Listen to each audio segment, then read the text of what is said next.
बिस्मिल्लाहिर्रहमानिर्रहीम रब्बि इश्रह ली सदरी वयस्सिर ली अमरी वहलुल उक़दतम मिन लिसानी यफ़क़हू क़ौली। अस्सलाम वालेकुम, मेरा नाम है ज़ीशान उस्मानी।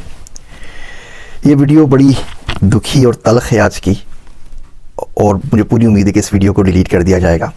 तो मेरी ये वीडियो है फ़लस्तीन से मुतालिक जितनी भी वीडियो हैं, अगर आप लोग अपने चैनल पे अपलोड करना चाहें, फेसबुक पे शेयर करना चाहें, ट्विटर पे अपलोड करना चाहें, तो मेरी तरफ से इजाज़त है। मैं आपको कॉपीराइट स्ट्राइक नहीं दूंगा, आप उसको शेयर कर सकते हैं। फ़लस्तीन के ऊपर रोना छोड़ दीजिए, कोई ज़रूरत नहीं है रोने की। फ़लस्तीन के ऊपर मातम करने की भी कोई ज़रूरत नहीं है। अगर रोना है तो अपने आप पर रोइए, मातम करना है तो अपने आप के ऊपर कीजिए, क्योंकि भैया आपके रोने से ना किसी के ऊपर कोई फ़र्क पड़ना नहीं है दुनिया में। रोते ही चले आ रहे हैं ना 75 साल से, तो अगले 75 साल तक और रोते रहिए, कोई फ़र्क नहीं पड़ेगा। कि दुनिया बार बार मुसलमानों को मार रही है। पहले 100-150 साल में मारती थी, अब हर 20-25 साल में मारना शुरू कर दिया। अब तो हर 5 साल में कहीं ना कहीं मुसलमान पिट रहा है, और हम सिवाय रोने के और सिवाय बद्दुआएं देने के और सिवाय दुआएं मांगने के और कुछ नहीं कर पा रहे, और कुछ नहीं करते और कुछ नहीं कर सकते। बोस्निया की वार हुई, हज़ारों लाखों लोग उजड़ गए, मारे गए 1992 के अंदर। फिर 2017 के अंदर बर्मा ने रोहिंग्या के अंदर लोगों को मार दिया, 24,000 लोगों को कत्ल कर दिया। मेरे घर में यहाँ पे जो हैंडी मैन है अमेरिका के अंदर, उसके बाप को उसके सामने ज़िबा कर दिया था। वो 10 साल का बच्चा था, और उसको बाद में पनाह भी थी तो अमेरिका ने दी, जिसको हम सुबह शाम गालियाँ देते रहते हैं। हमारे मुल्कों ने, किसी ने उस गरीब को पनाह भी नहीं दी। और अब ये मसला चला हुआ है फ़लस्तीन का, और अब सब कुछ याद रखता है। तारीख़ सब कुछ याद रखती है, हम लोगों ने पढ़ना छोड़ दिया। तारीख़ याद ज़रूर रखेगी कि 55 से ज़ायद इस्लामी मुल्क, 1.6 बिलियन से ज़्यादा मुसलमान, 22 से ज़्यादा अरब स्टेट्स, और गज़ा के अंदर पानी की एक बोतल नहीं पहुंचा सके। जब तक बड़े साहब परमिशन ना दें तब तक इजिप्ट अपनी बॉर्डर भी नहीं खोलता एड्स के लिए। बंदे वहाँ से निकल रहे थे, मारे जा रहे थे, उन्होंने अपनी बॉर्डर्स बंद कर दी कि जी हमारे पास नहीं आए, वहीं जाके मरें, जो कुछ करना है, यहाँ पर आने की ज़रूरत नहीं है। सिवाय बातों के, सिवाय लफ्फ़ाज़ी के हमें क्या मिला? लीबिया से क्या मिला? जॉर्डन से क्या मिला? कतर से क्या मिला? सऊदी अरब से क्या मिला? किसी से कुछ नहीं मिला।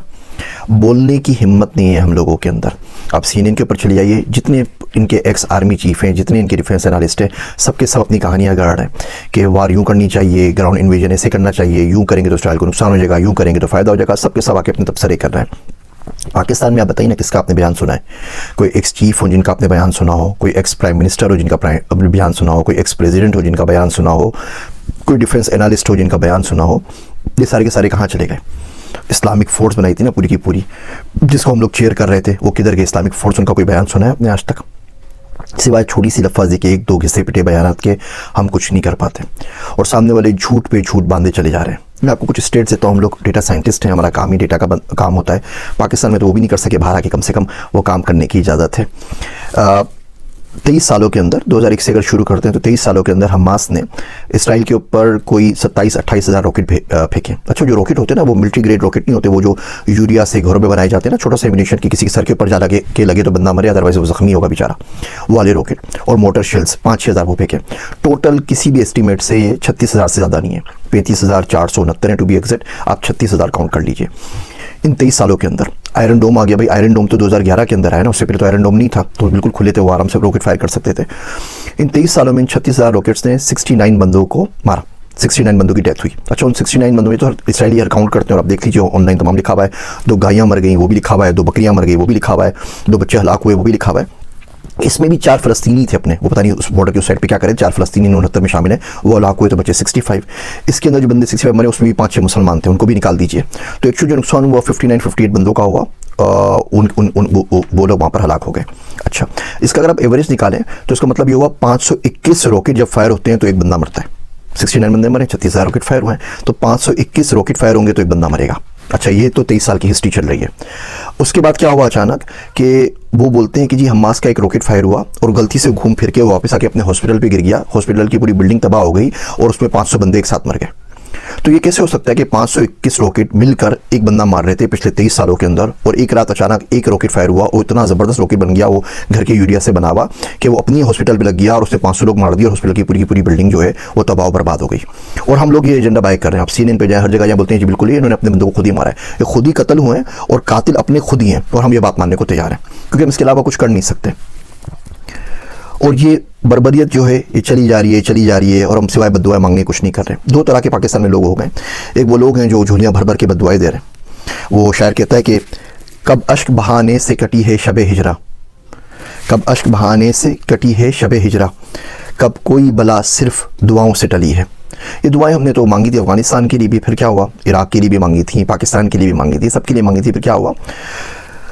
मेरा दोस्त अब्दुल्ला कहता है कि अगर आज खुदा ना खास्ता भारत के साथ जंग हो गई ना तो फरिश्ते उनके साथ खड़े होंगे, हमारे साथ नहीं, क्योंकि हमारे अमाल ऐसे नहीं है, हमें मुनाफकत इतनी ज़्यादा बस गई है। तो एक लोग वो जो हैं जो दुआएं और बदुआएं मांग रहे हैं और उनसे कुछ नहीं होगा। एक वो लोग हैं जो झूठी आस दे रहे हैं सिर्फ और सिर्फ अपने व्यूज़ के लिए। इराक में भी हुआ था, इराक तबाह कर देगा अमेरिका को, आप देखिए कैसे काया पलट होगी। ऐसे ही कोई ना कोई उल्लू का पट्टा रोज़ आके वीडियो रिलीज़ कर रहा होता है और बोल रहा होता है कि हमास ये बिगाड़ देगा, हमास वो बिगाड़ देगा। 256 F-16 है उनके पास, इसराइल के पास 256। हमारे पास जो F-16 है वो एल बैंड के ऊपर नहीं चलते। वो एल बैंड पे अगर उसको जाना पड़ेगा आपको ऑफेंसिव मोड के अंदर, तो उसकी परमिशन भी आपको अमेरिका से लेनी पड़ेगी, वरना आप उड़ा के उससे डिफेंस कर सकते हैं आराम से। जो हमने खुद बनाया मुश्ताक वगैरह तो चल सकते हैं, F-16 नहीं चल सकते, परमिशन ऊपर से आती है। एनीवे 256 F-16 इसराइल के पास, 70 से ऊपर F-35 है। F-35 वो प्लेन है कि दुनिया के किसी भी मुल्क में जाके तबाही मचा सकता है, 160 किलोमीटर दूर से फायर कर सकता है विदाउट डिटेक्शन। उसका आपको कोई दुनिया का रेडार डिटेक्ट नहीं कर सकता। वो आए थे ना जब उसामा को मारने के लिए, तो कौन से रेडार ने आपको डिटेक्ट किया था? तो ये असल सूरत हाल है। वो बिल्कुल नेस्तो नाबूद करके चले जाएगा, दुनिया उसके साथ खड़ी हुई है और आप सिवाय अपनी लाशें दफनाने के कुछ नहीं कर सकते। और ये बद्दुआओं से काम नहीं चलता। अब करें तो करें क्या? ठीक है, देखिए पहली बात तो उस मुल्क में रहना क्यों है जो इतने कमज़ोर हैं? उस मुल्क में करना क्या है कि हम लोग 1.5 बिलियन 1.6 बिलियन मुसलमान मिलके एक पानी की बोतल गज़ा में नहीं पहुंचा सकें?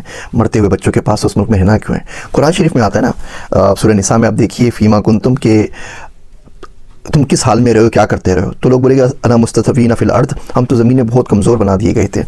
तो फरिश्ते मारेंगे, बोलेंगे अल्लाह की ज़मीन वसी नहीं थी, कहीं और निकल जाते। तो अगर आप मुल्कों में कमज़ोर हो गए जहाँ पे आपको बात करने की परमिशन नहीं है, जहाँ बोल नहीं सकते, तो किसी और मुल्क में चले जाइए, बात तो कर सकें ना। अब यहाँ राशिदा तालिब है, मिशिगन की जो कांग्रेस वूमेन है, वो एक बंदी ने अन्नी मचाई हुई ना, पूरे मुल्क के ऊपर भारी पड़ गई है, बोल बोल के पूरा मीडिया पागल हो गया, वो कुछ नहीं कर सकते क्योंकि वो अमेरिका में बैठी हुई है। यही राशिदा तालिब अगर पाकिस्तान में होती ना तो आफिया सिद्दीकी की तरह आपके अपने बंदे उसको भर के गाड़ी में लोड करके भेज देते कि भाई इसको भी ले जाए, और बाद में फिर मातम करते रहते कि हमारी बच्ची ले गए, हमारी बच्ची ले गए, हमारी बेटी ले गए, हमारी बहू ले गए, हमारी पाकिस्तान की तुख्तर ले गए, सारी बकवास कर रहे हो तो खुद दे देते हैं। लाल मस्जिद का वाक़या हुआ था ना, तो हम में से कितने बाहर निकले थे? वो तो अपनी घर के अंदर मस्जिद है ना, इस्लामाबाद के अंदर, वहाँ भी गोलियों की बरसात हो गई थी। और ऐसे वाक़यात होते रहते हैं, कभी कोई वाक़या होता है, कभी कोई वाक़या होता है, कभी कोई वाक़या होता है, सारे वाक़यात हमारे पास होते रहते हैं और उसकी सुनगन कुछ नहीं होती। तो इस मुल्क से बाहर निकले। मर्द का हथियार पैसा है, मर्द का जो जेवर होता है वो हथियार होता है, और आज का जो हथियार है वो पैसा है, पैसे से बड़ा नहीं है। तो किसी ऐसे मुल्क में चलिए जहाँ कुछ पैसा कमा सके ना, ताकि किसी गरीब की डोनेशन कर सकें, किसी की मदद कर सकें, कुछ ना कुछ तो उसके लिए कर सकें। आपके पास पाकिस्तान में फ़लस्तीन के एम्बेसडर मौजूद हैं, जिस मुल्क में वहाँ पे रहते होते हैं, उनसे आगे पूछ लीजिए हाउ वी कैन हेल्प। कोई फ़लस्तीन का बंदा होगा, कोई रेस्टोरेंट होगा, आप पूछ लीजिए मेट भेजना तो मैं किस तरह एड कर सकता हूँ। पढ़ना शुरू करें, देखना शुरू करें, सुनना शुरू करें, क्योंकि ये जो लोग आज चुप सादे बैठे हुए हैं, कल यही आपके पास आएंगे, मैं क्या लफ्ज़ यूज़ करूँ इन लोगों के लिए, और आके आपसे वोट की भीख मांगेंगे इस्लाम के नाम के ऊपर। कौन सा इस्लाम है भैया और कहाँ का इस्लाम है? पैसा एक दीन बचाए, IMF खुदा है दुनिया का, हम उसको फॉलो कर रहे होते हैं। ये मुनाफिकत की बातें बिल्कुल भी नहीं करनी चाहिए। मुल्क से बाहर आइए, पढ़िए, पढ़ने से रिस्क कमाइए, पैसा हासिल कीजिए, रिसोर्सेज हासिल कीजिए। ये राशिद तालिब एक है ना, अगर ये 100 होती ना अमेरिका के अंदर तो आज ये सूरत हाल नहीं होती। हम अपने बच्चों को क्यों नहीं भेजते हुकूमतों के अंदर? हम अपने बच्चों को इलेक्शन क्यों नहीं लड़ाते उन पावरफुल मुल्कों के अंदर जिनकी कहने से कुछ हो जाता है? हम अपने बच्चों को तमाम चीज़ें, नई चीज़ें, टेक्नोलॉजी क्यों नहीं सिखाते? पाकिस्तान का मैं आपको हाल बताऊं, तलमूद इसराइल की किताब है। मैंने किसी ज़माने के अंदर वो इसराइली ज़ुबान सीखने की बड़ी कोशिश की थी, कुछ किताबें वगैरह मंगवाई थी, तो एक्सपीरियंस हुआ। तो पता चला कि तलमूद जो इसराइलियों की जो मजहबी किताबें मुझे पढ़ने का शौक था, पाकिस्तान मंगवाई जाए, वो अरबी के अंदर शायर हुई थी कतर से।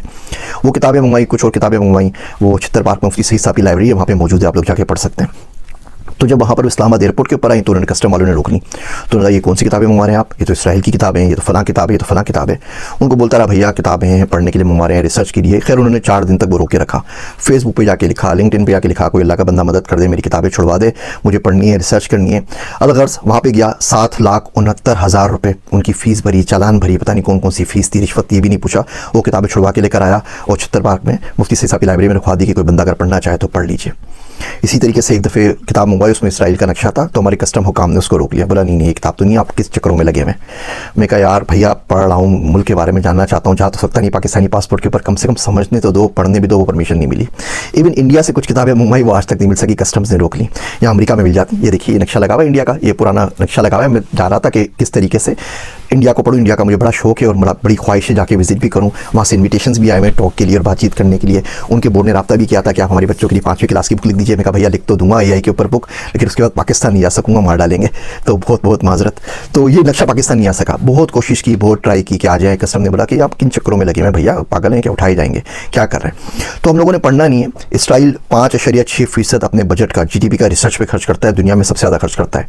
हम पाकिस्तान में 0.01% भी खर्च नहीं करते, कोई कदर हमारी है नहीं वहाँ पर। तो जिस मुल्क में आप रिसर्च नहीं कर सकें, जिस मुल्क में आप बोल नहीं सकें, कुछ कर नहीं सकें, उसमें करना क्या है। इन वीडियोस के बाद फेसबुक भाई साहब ने मेरे बैन कर दिया है, पेज डिलीशन के लिए मार्क कर दिया है। वो कह रहे हैं 30 दिन में डिलीट कर देंगे, आपने हमारी पॉलिसी को वायलेट किया है। उन्होंने एड अकाउंट भी बंद कर दिया है, तो उसकी वजह से हमारा गुफ्तगू भी सफ़र कर रहा है। अब बाकी चीज़ें भी जो एड थे वो भी सफ़र कर रहे हैं। लिंक्डइन ने भी वार्निंग दे दी है, यूट्यूब भी पता नहीं कितने दिन बर्दाश्त करता है, उसके बाद ये भी बंद कर देगा। तो आप इसको शेयर करना चाहें तो मुझे कोई एतराज़ नहीं है, मैं आपको कॉपीराइट स्ट्राइक नहीं दूंगा। लेकिन भैया ये अलमिया है। अब आप बताइए इसमें आपके और मेरे रोने से क्या हो जाएगा। हाँ, रो के दुआ मांगे, उससे इंशाल्लाह ताला अल्लाह हो सकता है कोई सबील करे और आपके दिल में डाल दे कि इंसान का बच्चा कैसे बनना है और दुनिया के अंदर पावर कैसे हासिल करनी है, दुनिया के अंदर रिसोर्सेज कैसे हासिल करनी है। वो पर्सनल फाइनेंस पे आपको मैं किस्तें बनाऊंगा तो आपको दिखाऊंगा कि आप गुर्बत को तोड़ के मिलियनेयर कम से कम बनने की कोशिश कैसे कर सकते हैं। वादा तो नहीं, लेकिन कोशिश कैसे कर सकते हैं। भैया पढ़ना शुरू करें, लोगों को देखना शुरू करें, कौन क्या बोल रहा है और क्या नहीं बोल रहा है, और इसको याद रखिए। ये जितने भी आपके पास आ रही ना वीडियोस फ़लस्तीन की, व्हाट्सएप पे आती हैं, फेसबुक पे आती हैं, पे इसको ज़्यादा से ज़्यादा शेयर करें, ताकि आपकी मेमोरी में कुछ अरसे तक तो बाकी रहे ना कि हम लोगों के साथ क्या और कब हुआ था। और ये बात याद रखिएगा कि 55 इस्लामिक मुल्क, 1.6 बिलियन मुसलमान गज़ा के अंदर मरते हुए बच्चों के लिए पानी की एक बोतल नहीं भेज सके। मेरे वास्ते दुआ कीजिएगा।